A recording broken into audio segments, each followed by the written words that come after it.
টলিউডের জনপ্রিয় অভিনেতা রাহুল ব্যানার্জির আকস্মিক মৃত্যুতে ভেঙে পড়েছে গোটা পরিবার। সমুদ্রে ডুবে স্বামীর মর্মান্তিক মৃত্যুর খবর পাওয়ার পর অবশেষে মুখ খুললেন তার স্ত্রী অভিনেত্রী প্রিয়াঙ্কা সরকার। শোকের মাঝেই তিনি জানালেন একটাই আবেদন, আমার রাহুলের একটা বাচ্চা আছে, আমাদের একটু একা থাকতে দিন। রাহুলের অকাল প্রয়াণে স্তব্ধ টলিউড। আর এই কঠিন সময়ে সোশ্যাল মিডিয়ায় এক আবেগঘন পোস্ট শেয়ার করেছেন প্রিয়াঙ্কা সরকার।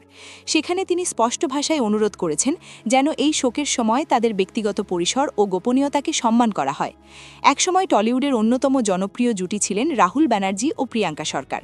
পর্দায় অভিনয় দিয়ে শুরু হলেও সেখান থেকেই বন্ধুত্ব, প্রেম, তারপর সংসার, জীবনের প্রতিটি অধ্যায় একসঙ্গে পেরিয়েছেন তারা।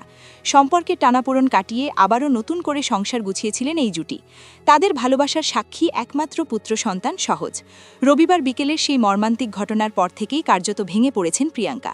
কলকাতায় তাদের বাড়ির সামনে মিডিয়ার ভিড়, ক্যামেরার ঝলকানি আর একের পর এক ফোন, সব মিলিয়ে পরিস্থিতি আরও কঠিন হয়ে উঠেছে।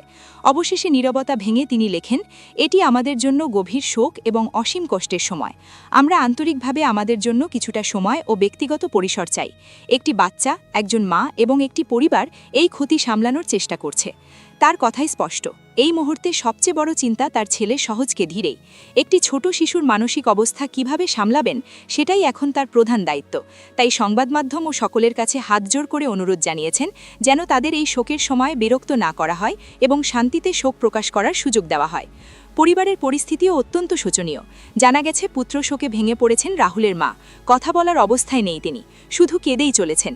অন্যদিকে একদিকে নিজের শোক, অন্যদিকে সন্তান ও শাশুড়িকে সামলানোর দায়িত্ব, সব মিলিয়ে কঠিন লড়াই লড়ছেন প্রিয়াঙ্কা সরকার। একটি দুর্ঘটনা শুধু একজন শিল্পীকেই কেড়ে নেয়নি, ভেঙে দিয়েছে একটি পরিবারকে। আর সেই শোকের ভার বয়ে নিয়ে এখন নিঃশব্দে লড়াই চালিয়ে যাচ্ছেন প্রিয়াঙ্কা সরকার ও তার ছোট্ট ছেলে।